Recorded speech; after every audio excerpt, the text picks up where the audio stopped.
Welcome to the Lido mPilot 4.0 Pilot Notes tutorial. The Pilot Notes tool gives users the ability to create notes and link them to geographical points on the enroute map. To select the pilot notes, tap the Drawing Tool button located on the bottom bar. Once the Drawing Tool is selected, a feature bar will be shown on the right-hand side of the display. By selecting the pin-shaped button, the Pilot Annotations tool is activated. The user can then tap on the desired location on the enroute map and insert a note.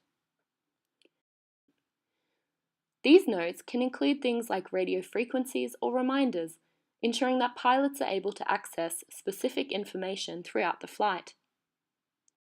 We wish you successful operations with Lido mPilot 4.0.